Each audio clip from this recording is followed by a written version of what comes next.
63세 전직 교장 선생님 박미라는 평생 원칙대로 살아왔습니다. 하지만 남편이 갑작스럽게 세상을 떠난 후 그녀의 골든 리트리버 별이가 보인 기괴한 행동은 30년 전 숨겨진 비밀을 파헤치게 만들었습니다. 과연 별이는 무엇을 알고 있었던 걸까요? 영상 시청 전 구독과 좋아요 눌러주세요. 영상을 제작하는데 큰 힘이 됩니다. 2024년 1월 찬바람이 불기 시작하던 어느 새벽이었습니다. 박미라는 남편 철수의 갑작스러운 신음소리에 잠에서 깼습니다. 여보, 가슴이 너무 아파. 철수가 가슴을 움켜쥐며 고통스러워했습니다. 미라는 재빨리 119를 불렀지만 이미 늦었습니다. 66세 전직 우체국장이었던 철수는 심장마비로 그 자리에서 숨을 거두었습니다. 40년 해로한 남편을 갑자기 잃은 미란의 충격은 이루 말할 수 없었습니다. 하지만 더 충격적인 일은 따로 있었습니다. 평소 온순하고 사람을 좋아하던 골든 리트리버 별이가 완전히 다른 개가 되어버린 것입니다. 별아, 밥 먹어야지. 미란이 사료 그릇을 내밀어도 별이는 고개를 돌려버렸습니다. 예전엔 꼬리를 살랑살랑 흔들며 달려오던 별이가 마당 한 구석에서만 웅크리고 앉아 있었습니다. 밤낮 없이 그 자리에서 빈 허공만 바라보고 있었어요. 우리 별이가 왜 이러는 거야? 장례를 마치고 온 딸 은지가 걱정스럽게 물었습니다. 아버지 돌아가신 후로 계속 저래. 밥도 거의 안 먹고. 미란의 목소리에는 걱정이 가득했습니다. 아들 민준도 별이를 보며 고개를 저었습니다.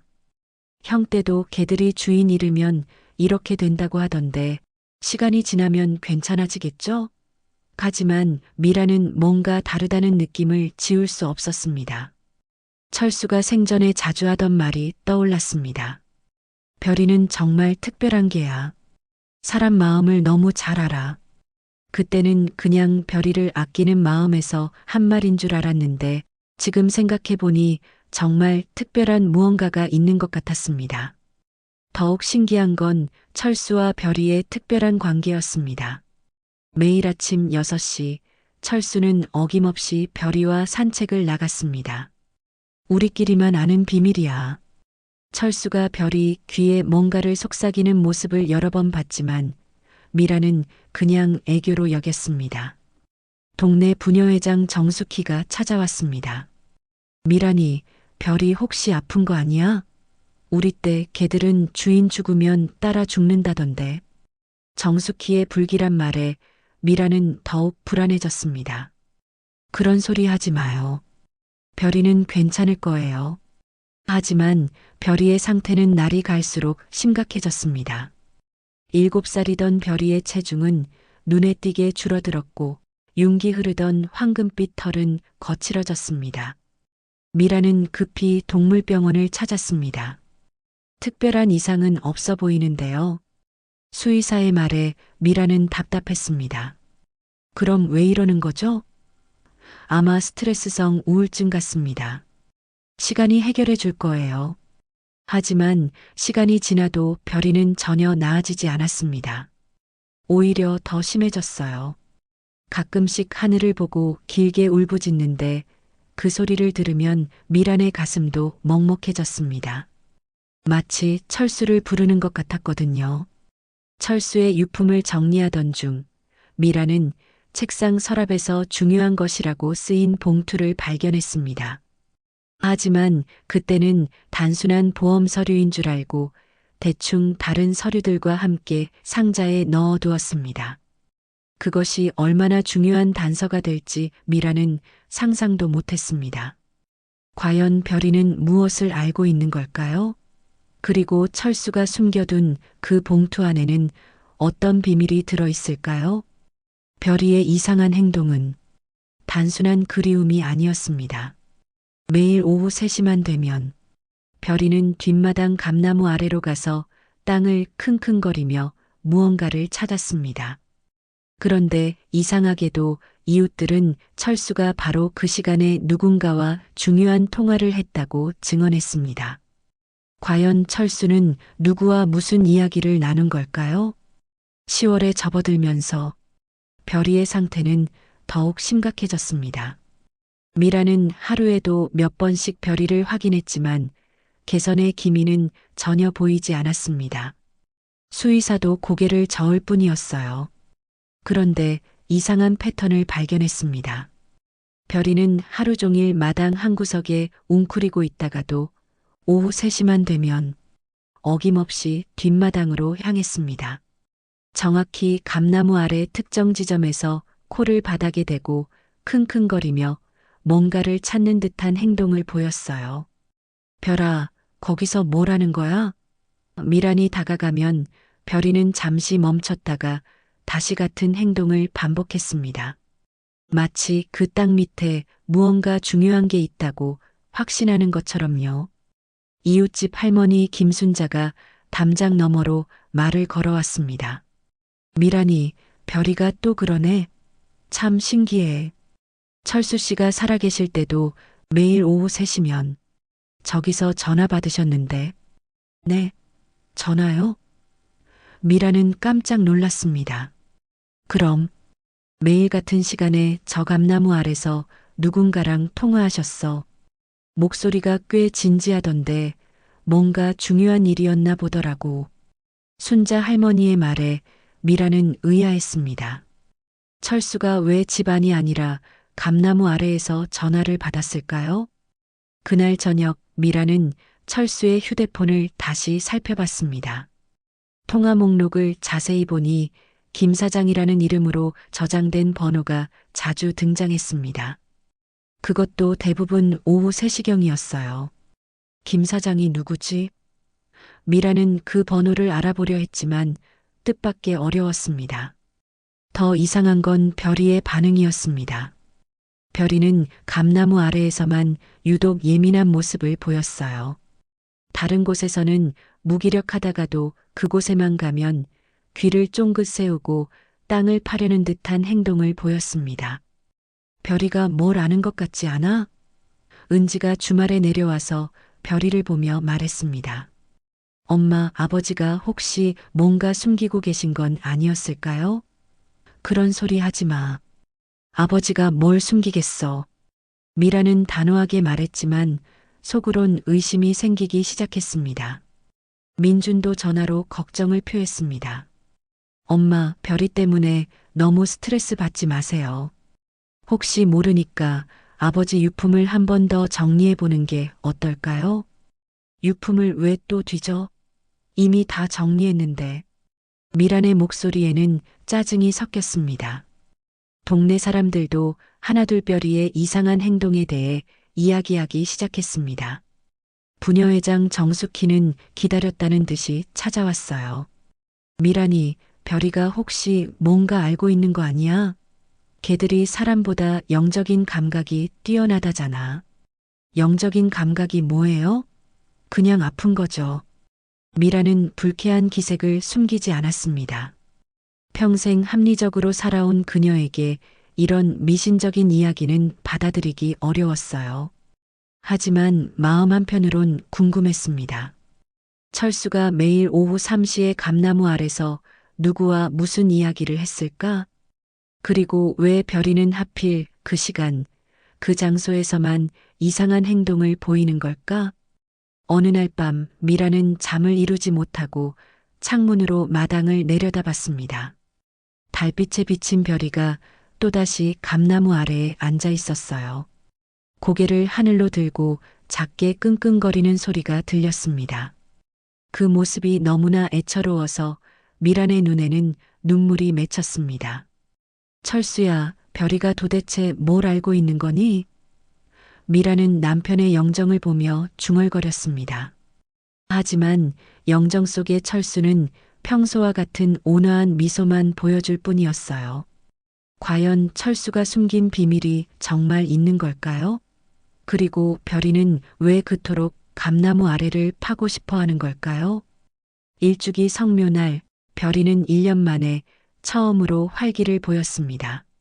하지만 무덤에 도착한 순간 별이는 완전히 미쳐버린 것처럼 철수의 무덤 옆 땅을 미친 듯이 파기 시작했습니다. 가족들이 아무리 말려도 멈추지 않았어요. 그리고 마침내 별이의 발톱이 뭔가 단단한 것에 부딪혔을 때 모든 것이 바뀌었습니다. 2025년 1월 철수의 일주기가 다가왔습니다. 서울에서 은지가, 부산에서 민준이 내려와 온 가족이 모였습니다. 별이의 상태를 본 자녀들은 깜짝 놀랐어요. 어머, 별이가 이렇게 말랐어? 은지가 별이를 보며 놀랐습니다. 1년 전보다 거의 반이 됐네. 민준도 걱정스러운 표정이었어요. 별이는 예전 체중의 절반도 안 되는 것 같았습니다. 성묘 갈 때 별이도 데려가는 게 어떨까요? 은지가 제안했습니다. 아버지 보면 조금이라도 기운이 날지도 모르잖아요. 미라는 망설였지만 별이의 상태가 워낙 심각해서 동의했습니다. 별아, 할아버지 보러 가자. 미란이 말하자 놀라운 일이 벌어졌습니다. 1년 동안 무기력하게 지내던 별이가 갑자기 귀를 쫑긋 세우며 일어난 거예요. 꼬리까지 살짝 흔들며 차 쪽으로 다가왔습니다. 별이가 반응하네. 민준이 신기해했습니다. 정말 오랜만이다. 별이가 이렇게 적극적인 모습 보는 거. 차에 탄 별이는 평소와 완전히 달랐어요. 창밖을 뚫어져라 바라보며 어디론가 가야 할 곳이 있다는 듯한 모습이었습니다. 산소로 향하는 길, 별이는 점점 안절부절 못했습니다. 앉았다 일어서다를 반복하며 목적지가 가까워질수록 더욱 흥분한 상태를 보였어요. 별이 표정 좀 봐. 뭔가 알고 있는 것 같지 않아? 은지가 말했습니다. 산소에 도착하자 별이는 즉시 철수의 무덤으로 향했습니다. 그리고 무덤 앞에 얌전히 앉아 한참을 바라봤어요. 우리 별이 할아버지 보고 싶었지? 미란이 별이의 머리를 쓰다듬었습니다. 가족들이 제사 준비를 하는 동안 별이는 조용히 무덤 주위를 맴돌았습니다.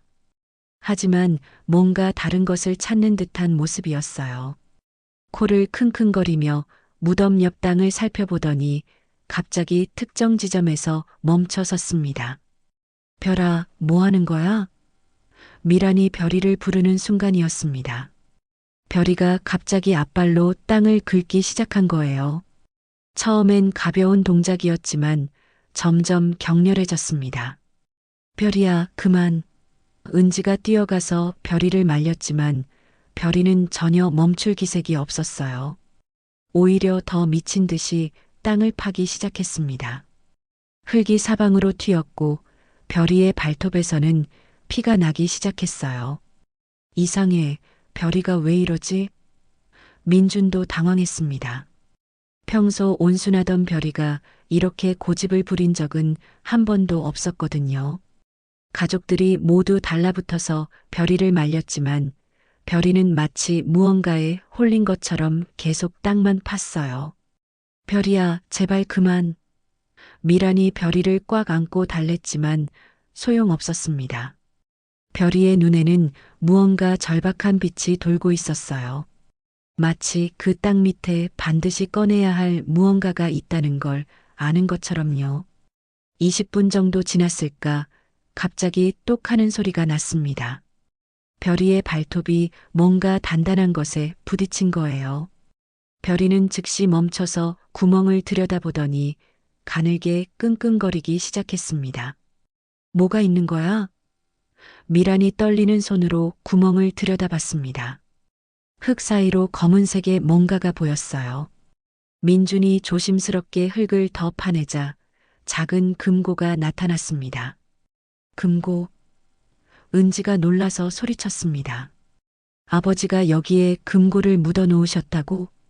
가족들은 서로 얼굴을 바라봤어요. 도대체 철수가 왜 이런 곳에 금고를 숨겨 놓았을까요? 금고에는 4자리 비밀번호, 자물쇠가 달려 있었습니다. 비밀번호가 뭘까? 민준이 중얼거렸습니다. 미라는 잠시 생각하다가 별이의 생일인 315를 눌러봤어요. 찰칵. 금고가 열렸습니다. 별이 생일로 했네. 은지가 신기해했습니다. 금고 안에서 나온 것들을 보고 가족들은 모두 입을 다물지 못했어요. 그 안에는 상상도 못한 비밀들이 숨겨져 있었으니까요. 과연 철수가 금고 안에 숨겨둔 것은 무엇이었을까요? 그리고 별이는 어떻게 그 위치를 정확히 알고 있었던 걸까요? 금고 안에서 나온 것들은 미란의 세상을 뒤흔들었습니다. 30년 전 그녀가 교장으로 재직할 때 만났던 한 학생의 사진과 편지들, 그리고 수십 장의 병원비 영수증들, 김하늘이라는 이름이 적힌 그 편지에는 충격적인 내용이 담겨 있었습니다. 과연 30년 전에 무슨 일이 있었던 걸까요? 금고에서 나온 물건들을 보며 미라는 숨이 막혔습니다. 맨 위에는 30년 전 찍은 듯한 흑백 사진이 있었어요. 앳된 얼굴의 여학생이 환하게 웃고 있었습니다. 사진 뒷면에는 하늘이 1992년 6월이라고 적혀 있었어요. 하늘이? 미란의 손이 떨렸습니다. 그 이름을 보는 순간 30년 전 기억이 밀려왔어요. 김하늘. 그 아이를 어떻게 잊을 수 있겠어요. 사진 아래에는 아이의 손편지들이 가지런히 정리되어 있었습니다. 삐뚤빼뚤한 글씨로 쓰인 편지들이었어요. 선생님 덕분에 병원에 갈 수 있어요. 고마워요. 선생님이 천사 같아요. 선생님, 제가 나중에 커서 꼭 보답할게요. 은지가 편지를 읽으며 물었습니다. 엄마, 이 아이가 누구예요? 미라는 한참을 말하지 못했어요. 목이 메어서 소리가 나오지 않았습니다. 30년 전, 내가 교장 선생님이었을 때 만난 아이야. 미란의 목소리가 떨렸습니다. 김하늘이라고. 정말 착한 아이였어. 편지들 아래에는 병원비 영수증들이 빼곡히 들어 있었습니다. 백혈병 치료비, 항암 치료비, 입원비 등등. 모든 영수증에는 미란의 이름이 적혀 있었어요. 그리고 맨 아래에는 2020년에 쓰인 편지가 하나 더 있었습니다. 선생님께 기만을 올림. 미란이 편지를 펼쳐 읽기 시작했어요. 선생님, 저 기억하시나요? 30년 전 선생님이 계신 학교에 다니던 김하늘입니다. 선생님 덕분에 저는 몇 년을 더 살 수 있었어요.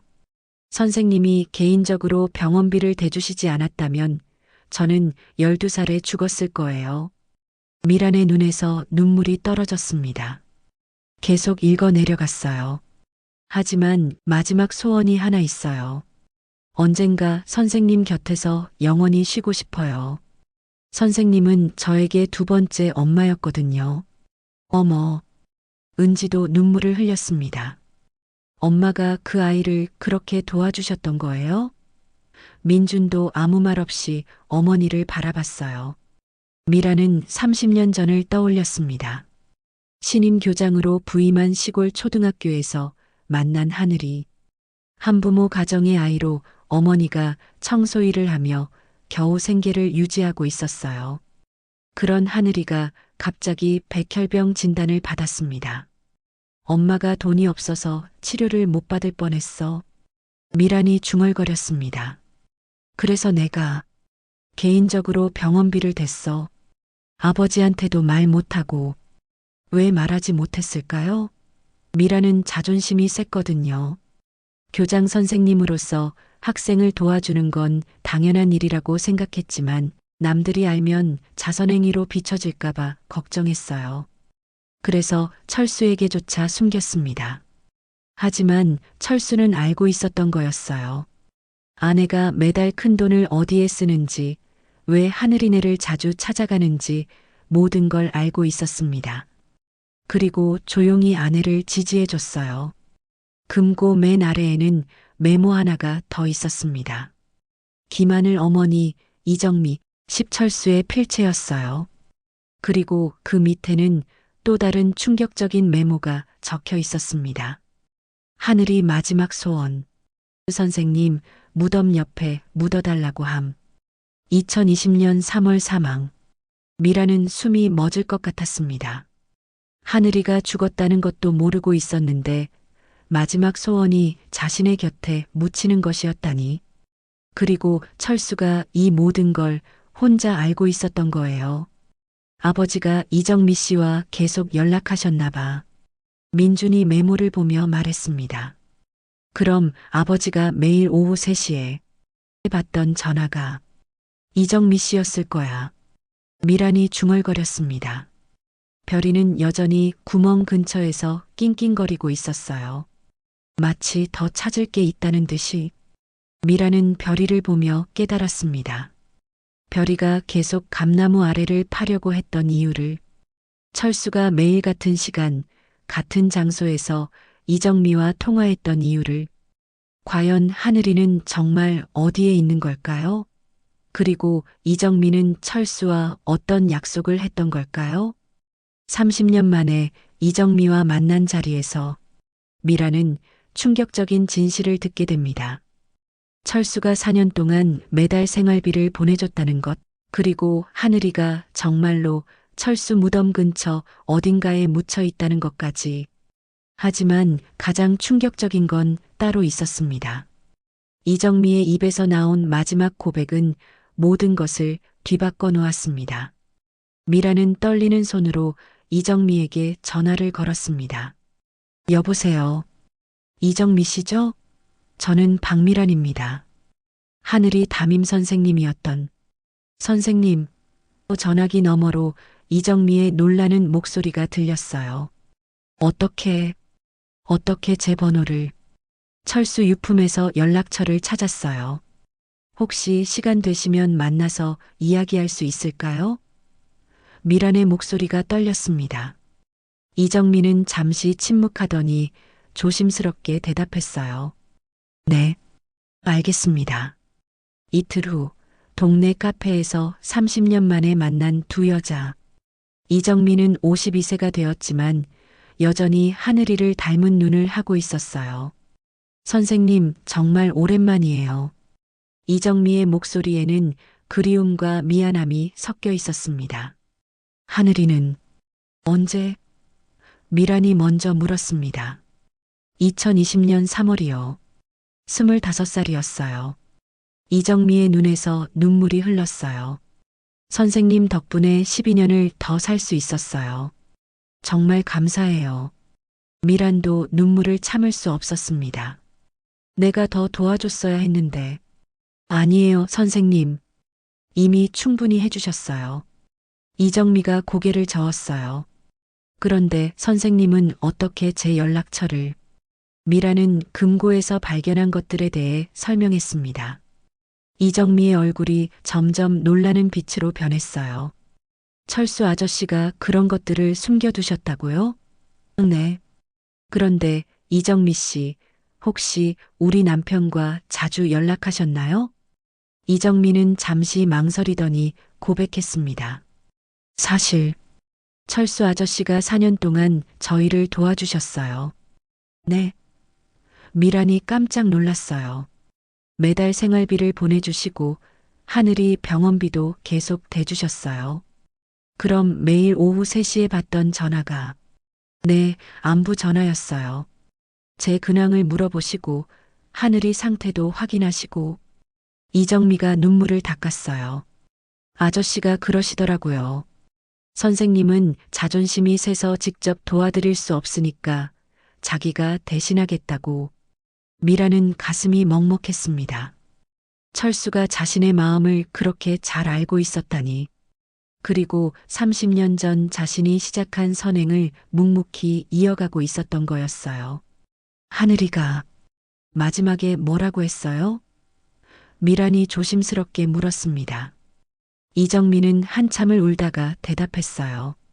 선생님 무덤 옆에 묻어달라고 했어요. 선생님이 자기에게 두 번째 엄마였다면서. 그럼 하늘이는 지금. 네. 이정미가 고개를 끄덕였어요. 철수 아저씨 무덤 근처에 있어요. 미라는 숨이 막혔습니다. 언제? 어떻게? 이정미는 떨리는 목소리로 진실을 털어놓기 시작했습니다. 하늘이가 죽고 나서 장례를 치러야 하는데 저한테는 돈이 없었어요. 요양보호사 일을 하면서 겨우 생활비만 벌고 있었거든요. 철수 아저씨가 장례비를 대주겠다고 하셨지만 저는 더 이상 폐를 끼칠 수 없었어요. 그래서 가장 간소하게 화장만 했어요. 이정미의 목소리가 떨렸어요. 유골함을 받고 나니 막막했어요. 봉안당 비용이 최소 300만 원인데 그런 돈이 어디 있겠어요? 이정미가 흐느꼈어요. 그때 하늘이 마지막 말이 생각났어요. 선생님 옆에 묻어달라고. 미라는 이정미의 다음 말을 예상했지만 듣고 싶지 않았어요. 그래서 네. 철수 아저씨가 돌아가신 직후에 몰래 무덤 근처에 묻었어요. 이정미가 바닥을 보며 말했어요. 새벽에 혼자 산에 올라가서 정말 죄송해요, 선생님. 다른 방법이 없었어요. 이정미가 미란의 무릎을 꿇고 앉으려 하자 미란이 급히 일으켜 세웠어요. 아니에요, 이정미 씨. 하늘이가 원했다면. 미란의 목소리도 떨렸어요. 그런데 왜 우리한테 말하지 않으셨어요? 철수 아저씨가. 선생님은 모르게 해달라고 하셨어요. 자존심 상하실까봐. 미라는 철수의 마음을 이해할 수 있었어요. 남편은 자신이 직접 나서서 도움을 주면 아내의 자존심이 상할까봐 모든 걸 혼자 감당했던 거였어요. 그럼 우리 별이가. 네, 걔들이 그런 걸 잘 안다고 하더라고요. 철수 아저씨도 별이가 특별한 개라고 하셨어요. 이정미가 별이 이야기를 꺼내자 미라는 모든 퍼즐이 맞춰지는 느낌이었어요. 과연 하늘이는 정확히 어디에 묻혀 있는 걸까요? 그리고 이 모든 진실을 알게 된 미라는 어떤 결정을 내릴까요? 이정미의 고백을 들은 미란의 가족들은 분노 대신 깊은 감동을 받았습니다. 그리고 철수의 책상에서 발견한 마지막 편지는 모든 것을 명확하게 만들어 주었습니다. 이정미 씨는 우리가 도와야 할 가족이다. 하지만 가장 놀라운 건 미란이 내린 결정이었습니다. 집으로 돌아온 미란은 은지와 민준에게 모든 이야기를 털어놓았습니다. 그래서 하늘이가 아버지 무덤 근처에 있다는 거예요? 은지가 놀라며 물었어요. 네. 이정미 씨가 혼자서.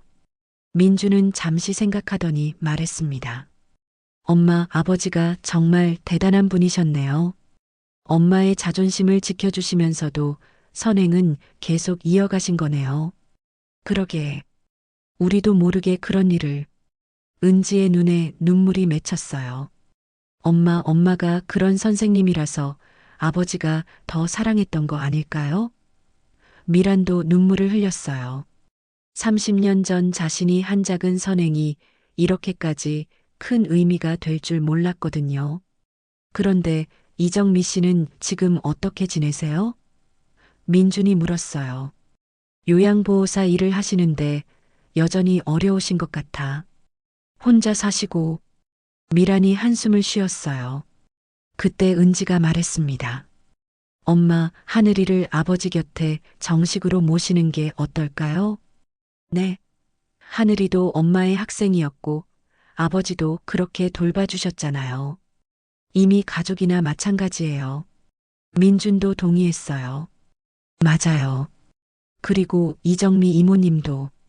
우리가 더 도와드려야 하지 않을까요? 미라는 자녀들의 말에 감동받았어요.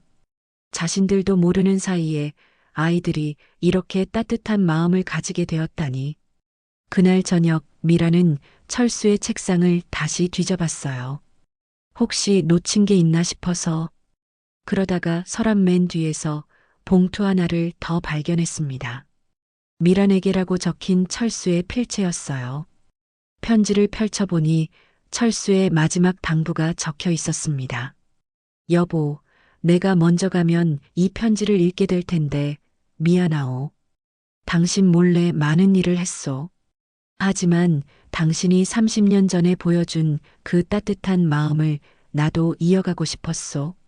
이정미 씨는 우리가 도와야 할 가족이요. 하늘이도 마찬가지고.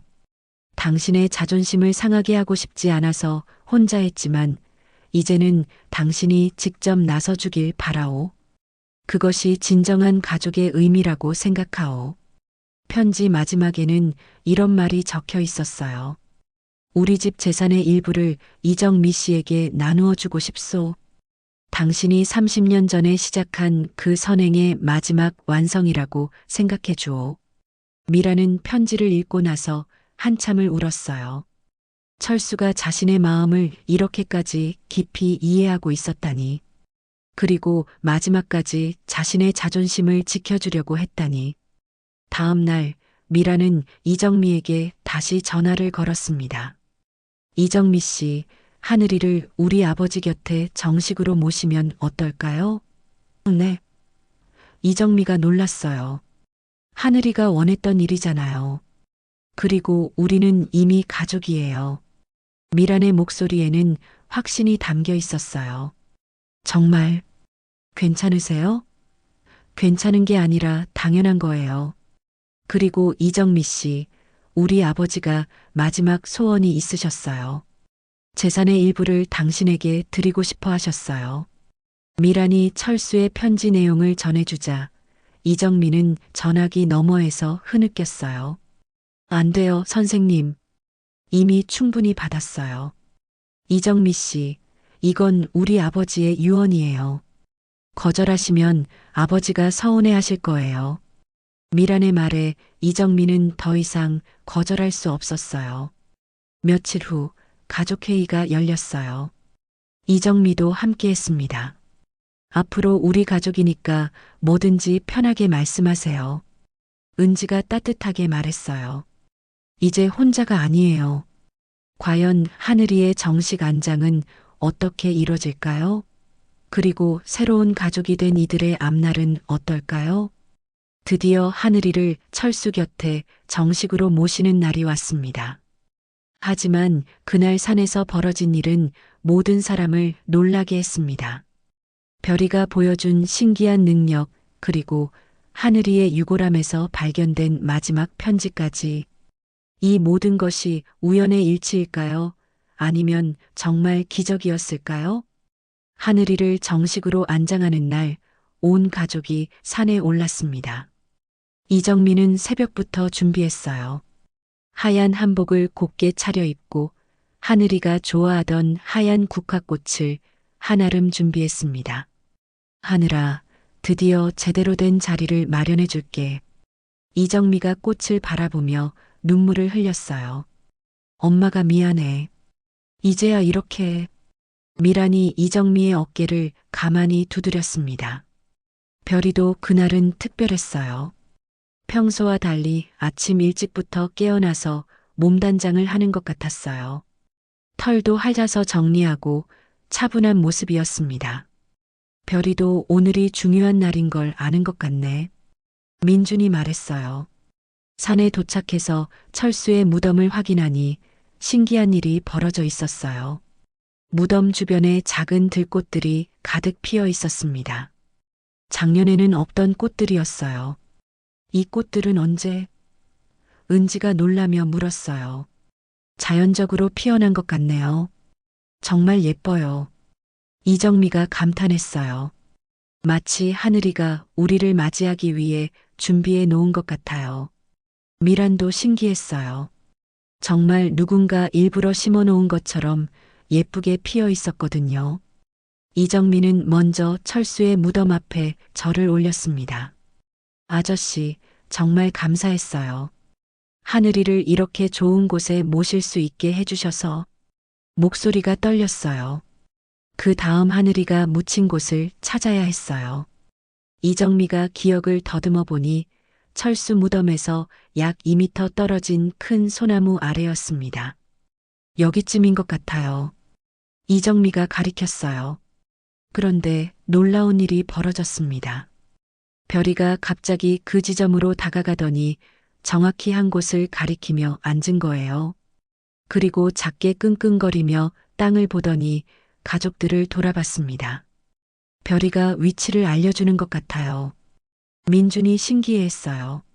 정말로 별이가 가리킨 곳을 파보니 얇게 묻힌 작은 유골함이 나왔습니다. 이정미가 1년 전 혼자서 묻었던 바로 그 자리였어요. 별이가 어떻게 정확히 알았을까? 은지도 놀랐어요. 정말 신기해. 마치 하늘이가 별이한테 알려준 것 같아. 이정미도 믿을 수 없다는 표정이었어요. 유골함을 조심스럽게 꺼내면서 이정미가 말했습니다. 하늘아, 이제 제대로 된 자리로 가자. 그때 유골함 밑에서 작은 봉투가 하나 더 나왔어요. 이정미가 그걸 발견하고 깜짝 놀랐습니다. 이게 뭐지? 나는 이런 건 넣지 않았는데. 봉투를 열어보니 하늘이의 필체로 쓰인 편지가 들어 있었어요. 선생님께 꼭 전해주세요라고 적혀 있었습니다. 미란이 편지를 펼쳐 읽기 시작했어요. 선생님, 제가 죽기 전에 마지막으로 쓰는 편지예요. 선생님 덕분에 저는 정말 행복한 삶을 살았어요. 비록 짧았지만 의미 있는 삶이었어요. 선생님이 저에게 해주신 사랑을 다른 누군가에게도 나누어 주세요. 그것이 제가 선생님께 드릴 수 있는 마지막 부탁이에요. 그리고 제 엄마도 잘 부탁드려요. 엄마는 저 때문에 너무 고생하셨거든요. 편지 마지막에는 이런 말이 적혀 있었어요. 선생님, 저는 천국에서 선생님을 기다리고 있을게요. 언젠가 다시 만나면 그때는 아프지 않은 몸으로 선생님께 제대로 된 감사 인사를 드릴게요. 모든 사람이 눈물을 흘렸어요. 이정미는 아예 주저앉아서 울었습니다. 하늘아, 엄마가 미안해. 엄마가 더 잘해줬어야 했는데. 미란이 이정미를 일으켜 세우며 말했어요. 이정미 씨, 하늘이는 정말 행복했을 거예요. 그렇게 사랑받으며 살았으니까.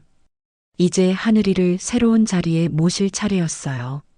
철수 무덤 바로 옆 들꽃들이 가장 예쁘게 핀 자리를 골랐습니다. 가족들이 정성스럽게 구덩이를 파고 이정미가 직접 유골함을 안치했어요. 흙을 덮으며 이정미가 말했습니다. 하늘아, 이제 외롭지 않을 거야. 할아버지가 잘 돌봐주실 거야. 별이도 새로운 무덤 앞에서 잠시 앉아 있다가 작게 짖었어요. 마치 하늘이에게 인사하는 것 같았습니다. 과연 이 모든 일들이 우연일까요? 아니면 하늘에서 하늘이가 정말 도와준 걸까요? 모든 것이 정리된 후 미라는 이정미에게 함께 살자고 제안합니다. 하지만 이정미의 대답은 예상과 달랐습니다. 그리고 1년 후 이 가족들에게 찾아온 기적 같은 변화는 모든 사람을 놀라게 했습니다. 과연 별이가 보여준 마지막 능력은 무엇이었을까요? 하늘이의 안장을 마친 후 며칠이 지났습니다. 별이는 완전히 달라져 있었어요. 1년 동안 잃었던 식욕이 돌아왔고 털에도 다시 윤기가 흘렀습니다. 무엇보다 표정이 밝아졌어요. 별이가 정말 많이 좋아졌네.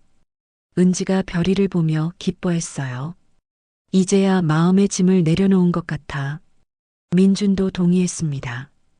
별이는 이제 예전처럼 꼬리를 흔들며 사람들을 맞이했어요. 미라는 며칠 고민한 끝에 이정미에게 전화를 걸었습니다. 이정미 씨, 혹시 시간 되시면 우리 집에 와서 이야기할까요? 무슨 일이세요? 직접 만나서 말씀드릴게요. 이정미가 집에 오자 미라는 차를 대접하며 말을 꺼냈습니다. 이정미 씨, 우리 집에서 함께 사시는 게 어떨까요? 네. 이정미가 깜짝 놀랐어요. 갑자기 갑자기가 아니에요.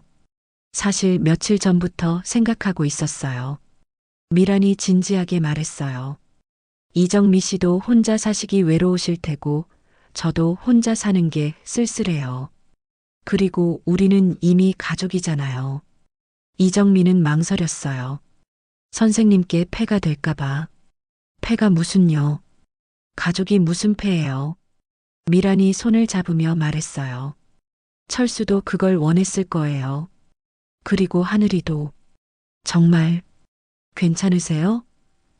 이정미의 목소리가 떨렸어요. 괜찮은 게 아니라 제가 더 좋은 거리요. 요즘 집이 너무 조용해서. 미란이 웃으며 말했어요. 그때 별이가 다가와서 이정미의 무릎에 머리를 기댔어요. 마치 함께 살자고 부탁하는 것 같았습니다. 별이도 이정미 씨를 좋아하네요.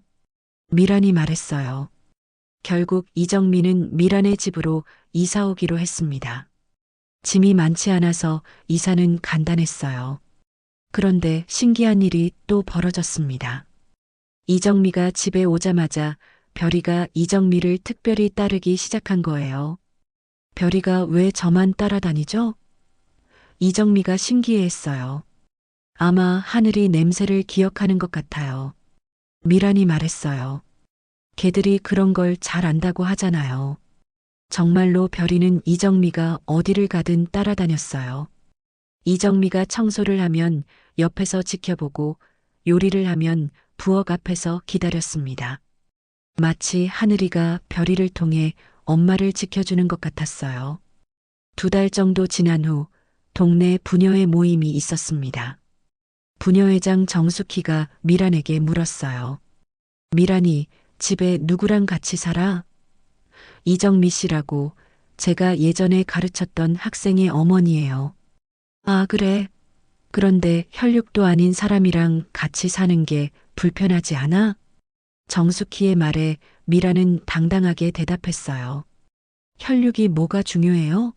마음으로 이어진 가족이 진짜 가족이죠. 그런가? 그럼요. 가족이라는 게 꼭 피로만 이어지는 건 아니에요. 서로 아끼고 돌보는 마음이 더 중요하죠. 미란의 말에 다른 부녀 회원들도 고개를 끄덕였어요. 1년이 흘렀습니다. 철수의 이주기가 다가왔어요. 이번에는 이정미와 미란 그리고 별이가 함께 성묘를 갔습니다. 은지와 민준도 물론 함께 했어요. 산에 올라가니 또 신기한 일이 벌어져 있었습니다.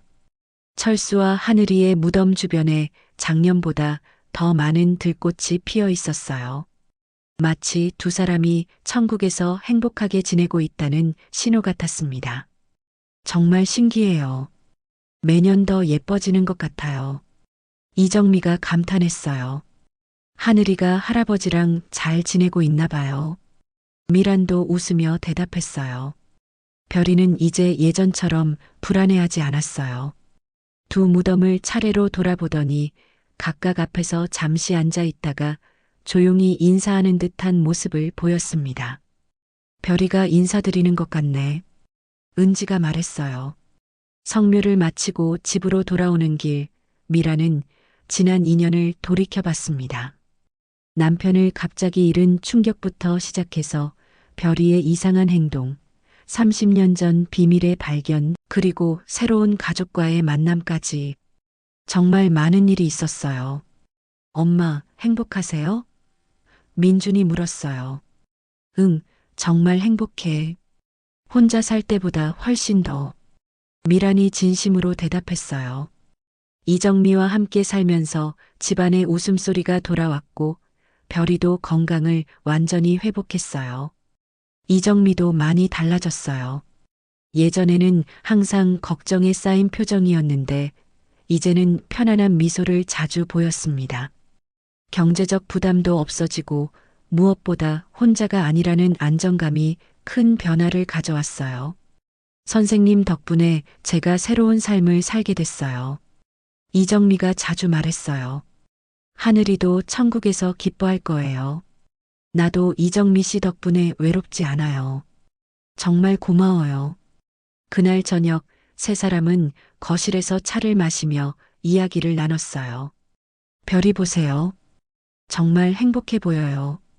이정미가 바닥에 누워있는 별이를 가리키며 말했어요. 별이는 배를 하늘로 향하고 편안하게 잠들어 있었어요. 별이가 없었다면 우리도 만나지 못했을 텐데. 미란이 말했어요. 정말 신기해요. 걔가 사람을 이렇게 이어주다니. 하늘이가 별이를 통해서 우리를 만나게 해준 거 아닐까요? 이정미의 말에 두 사람 모두 고개를 끄덕였어요. 창밖으로 보니 별들이 유난히 밝게 빛나고 있었어요. 그 중에서도 가장 밝은 별 하나가 집을 내려다보는 것 같았습니다. 저 별이 하늘이 같지 않아? 미란이 말했어요. 정말 그런 것 같아요. 우리를 지켜보고 있는 것 같아요. 이정미도 창밖을 바라봤어요. 그때 별이가 잠깐 눈을 뜨더니 창밖을 보고 살짝 꼬리를 흔들어 보였어요. 마치 하늘의 별과 인사하는 것 같았습니다. 몇 개월 후 미라는 지역 봉사센터에서 자원봉사를 시작했어요. 어려운 가정의 아이들을 돕는 일이었습니다. 하늘이가 마지막에 부탁했잖아요. 다른 누군가에게도 사랑을 나누어 달라고. 미란이 이정미에게 말했어요. 이정미도 함께 봉사활동에 참여했어요. 요양보호사 경험을 살려서 독거노인들을 돌보는 일을 했습니다. 우리가 받은 사랑을 다른 사람들에게도 나누어 주는 거예요. 별이도 가끔 봉사활동에 따라갔어요. 치료견 역할을 했는데 아픈 아이들이나 외로운 노인들에게 큰 위로가 되었습니다. 별이도 자기 역할을 하고 있네. 미란이 뿌듯해했어요. 어느 날 저녁 미란은 철수의 영정 앞에 앉아서 조용히 말했어요. 여보, 고마워요. 별이를 통해서 이정미 씨를 만나게 해주시고 진정한 가족의 의미를 깨닫게 해주시고 하늘이도 이제 편안히 쉬고 있을 거예요. 우리가 잘 돌보고 있으니까 걱정하지 마세요. 미란의 말에 마치 대답하듯 바람이 살랑 불어와 커튼을 흔들어 놓았어요. 그렇게 박미란과 이정미 그리고 별이는 진정한 가족이 되어 행복하게 살아갔습니다. 혈연으로 이어진 가족이 아니라 마음으로 이어진 가족, 사랑으로 이어진 가족이었어요. 별이는 여전히 특별한 능력을 보였어요. 가끔씩 하늘을 보고 짧게 지을 때가 있었는데 그럴 때마다 미란과 이정미는 하늘이가 인사하는 거라고 믿었습니다. 그리고 정말로 그런 날에는 좋은 일이 생기곤 했어요. 30년 전 한 교장 선생님의 작은 선행에서 시작된 이야기는 이렇게 아름다운 결말을 맞이했습니다. 사랑은 시간이 지나도 사라지지 않고 오히려 더 많은 사랑을 만들어낸다는 것을 보여준 감동적인 이야기였어요. 그리고 별이는 오늘도 두 여자의 곁에서 꼬리를 살랑살랑 흔들며 행복하게 살아가고 있습니다. 때로는 하늘을 바라보며 조용히 짖기도 하지만 이제 그 소리는 슬픔이 아니라 감사의 인사 소리입니다.